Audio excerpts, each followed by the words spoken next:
Hello everyone, welcome to CFC Fan TV. This is our Arsenal preview. I'm absolutely buzzing for this game. I'm like nervous, excited, and I've got my little yellow scarf, my little blue scarf. Okay, that's not very good, is it? I've got my little blue scarf to show my support extra today. Yeah, it's huge, isn't it? Playing Arsenal in a semi-final, 2 legs under the floodlights. It's going to be enormous. I can't wait. I'm really, really excited. They're going to be looking for a reaction. There's going to be a kickback. Obviously, they were dumped out of the FA Cup. They've had they have a massive, rich history in that competition anyway. They're the most successful team in the FA Cup, but they also have a very rich recent history in it. I think they've won 3 out of the last 4 years. Yeah. So the fact that they were unceremoniously dumped out by Nottingham Forest in very, very convincing fashion, they are going to be looking for a reaction, or it could go the other way. And that's what I'm hoping for. But it's going to be great. Stamford Bridge on a midweek, weeknight, under the floodlights. There'll be 6,000 Arsenal fans there. The atmosphere should be brilliant. And if we can take a lead, we need to win the game. We need to take a lead because we don't want to be going to Highbury to... What's it called? Ashburton Grove, whatever it's called. The Emirates. We don't want to be going to Ashburton to... needing a win. Yeah. We need to be going there in control of the game, and a draw will do us. Well... But yeah, there's no reason why we can't win both games either. Yeah, I mean they've got a lot to prove, but I think so have we. I mean, Rory didn't think Norwich was a disaster, but to me, I was absolutely fuming. Like, we want goals, we want exciting football, we want to start winning games. I did. No. I didn't think it was quite the. You said you didn't think it was quite the disaster that we all thought it was. It was a terrible result, but some of the reaction I saw was a bit. But do you know why? Do you know why that is? And I thought this exactly when I saw your well, it wasn't a tweet. What do you call an Instagram post? Instagram comment. An Instagram comment, yeah. Was that people aren't necessarily angry about that game. They're trying to think long term, and I think they see the long term issues that we have, and they just shine through. And I think it's at that breaking point where we're like, we haven't got a striker, we haven't got this. Well, we have got a striker, but he's obviously not scoring goals. Like, don't get me wrong. The performance against Norwich was probably the first half. I'd say was probably our worst half of football this year. It was really, really bad. It was bad. We didn't string any passes together. We had no chances on goal. We're playing opposition who we should be far better than. A couple of individuals, without going into it, looked way out of their depth playing at Carabao Road. It was a terrible day, but the post that we put on Instagram, people were commenting, and there was some suggestions that I thought were ridiculous, like sack Morata, things like that. No. Okay, no, that is a little bit ridiculous. I'm just saying that I think that game sort of it highlighted our weaknesses at the moment, and also, more importantly for me, my main concern was it's another 90 minutes added to our schedule that, quite frankly, we really don't need, and because we've got huge games in Champions League coming up, that's the main thing. That's the argument I was having. That's what I said. People say, oh, this is a disaster, 90 more minutes of football, and I actually said, I don't think it's a disaster because I think that a lot of our players need to find form, and the ones that played on the pitch, maybe a game at Stamford Bridge against what is perceived to be weaker opposition. Yeah. Maybe that's what we need, If Morata were to bang in a hat-trick against Norwich at home and be taken off after 60 minutes, maybe that's the kind of thing we need. If Bakayoko were to play in that game and completely run the midfield, unlikely as it is, that's what we need. I think the problem with these cup games is that managers tend to go too much the other way. They tend to completely change the team and only have really 1 or 2 first-team players in there, which basically means, and that happened with, Arsenal against, who were they playing? Forest. Playing against Forest. So I think both teams have sort of got really mad with their managers doing the same things. I think the problem was for Arsenal, because I watched that game. I thought the problem for them... I didn't recognise half the names on the... It wasn't the young kids, though. They weren't the problem for me. I thought the reason that Arsenal got it so wrong was because Arsenal's big players who you associate with... They weren't even on the bench, were they? No, but the ones that played didn't play well. Like where was Theo Walcott? Theo Walcott is now a senior member of that team. He should be taking games like that by the scruff of the neck, dragging Arsenal into the next round of that competition. He should be being the Tony Adams of that team. And he was nowhere, absolutely nowhere to be seen. He's got his new hipster look, and he wasn't interested, and he really let his team down. I think it was the more senior professionals at Arsenal that let down the youngsters rather than the other way around. No, and I think I still seen that on some of the fan interviews after, which I agree with, and I do think that, speaking for both teams, Chelsea and Arsenal, when you're playing against mid-championship sides, I think, Norwich are 13th. No, they're struggling, yeah. I think Forest, are they 14th? I think they're 14th, don't quote me on that, but I think they are.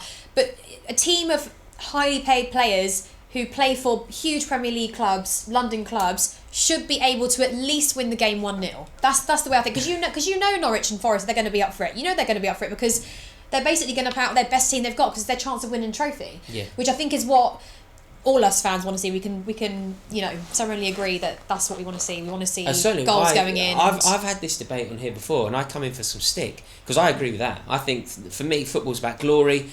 Let's win trophies. Let's put cups in the trophy cabinet, and let's see silverware at Stamford Bridge where it belongs. That isn't. I think I'm actually probably in a minority.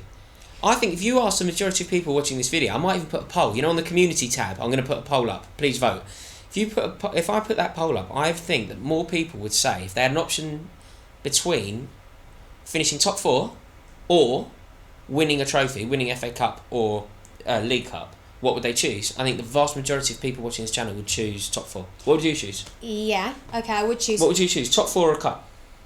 I would choose top 4, yeah. No! But listen. The only problem I have, right? The main problem I have with putting the team out that we did against Norwich.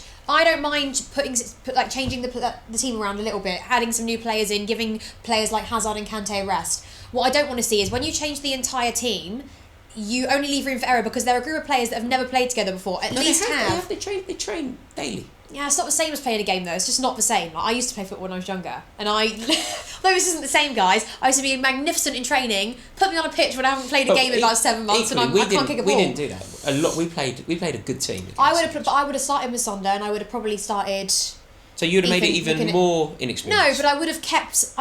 It pains me to say this, guys, but I wouldn't have taken Kante out. I'm sorry, I just don't feel like we can not have him in the team. I don't see it.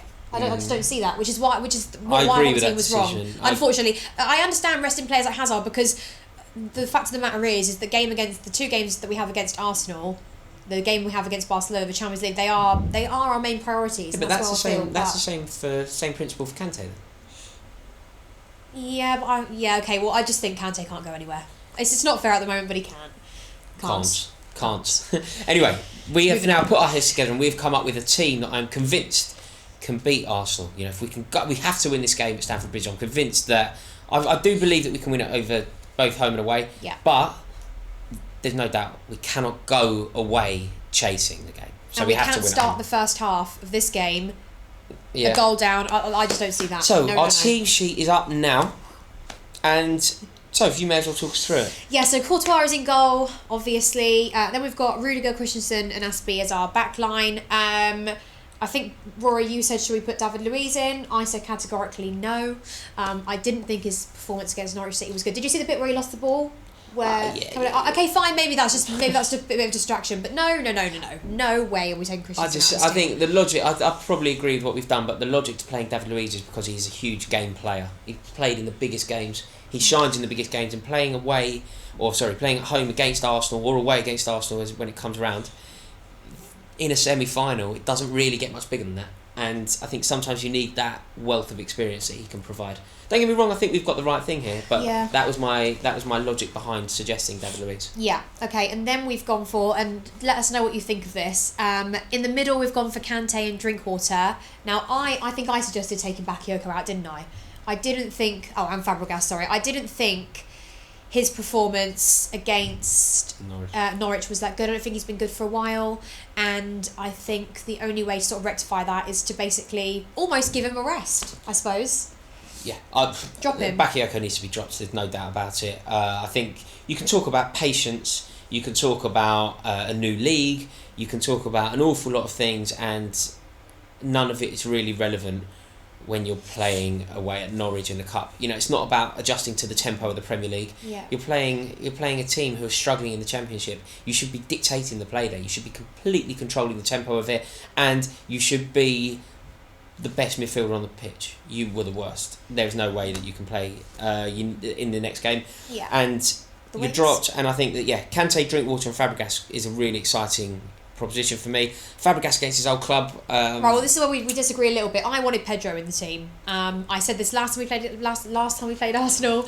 I like his pace. I think one of the things it's not that I don't like Fabregas playing, and this is what I think people get wrong here. Is I think when he comes in, you have to make way for somebody else, and I feel like Pedro and Willian. Pedro especially, he's got so much pace that we want to attack in the first half. But the thing is, it's not that I don't want Pedro. I love Pedro. I think he's a really good player, and I love his heart and the way that he always scores at Stamford Bridge. I think he's a really, really good player. However, The reason that we've gone for Fabregas in the middle is because I think that we're going to pack the midfield.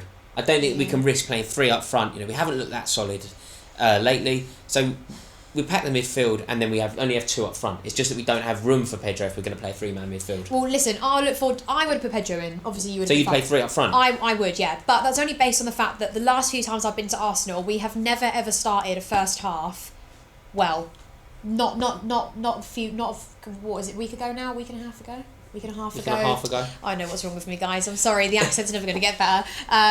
But we never do, and it's not that I think Fabregas has done anything wrong. But I mean, maybe we drink water in. Like, it will be a bit different. But yeah, obviously on the wings we obviously have Marcos Alonso and Victor Moses, and then the 2 up front.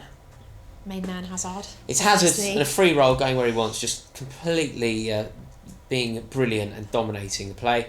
And then Morata. I've gone for Morata. But Morata, this to me is his game. Is a home game. 90 minutes, starting lineup. It's his chance to prove us all wrong. Do you not think? Not prove us all wrong, but get back to. He's coming for a lot of stick. I think that he's clearly a very good player. He scored some brilliant goals for us, and he hit the ground running at Stamford Bridge. What happened at Arsenal? Although it's only one game, you can never judge a player on one game. Equally, if he scored 4 goals in that game, you can't make him, he's not worthy of the Ballon d'Or for that. Yeah. Equally, he's not worthy of some of the stick that he's come in for recently. True. But it was bad, wasn't it? It was bad. And like I said, I don't expect a player that's just joined us, who's even when on his top form, I don't expect him to get all those 3 goals, but I do want to see him at least one of those goals, because that to me cost us the game. Yes, yeah, it wasn't. It's true. Enough. He gets one of those goals. It's a different game. So yeah, it's a real shame. But hopefully he can put it right against the same opposition. And the only other thing that I think we can mention here, on the bench, gone for Ross Barkley. We have gone for Ross Barkley on the bench, which I think I'm really excited about. People are crying out for a midfield player that can score goals. If everything is going to pot, then I suppose why not get him running? That's the spirit, so.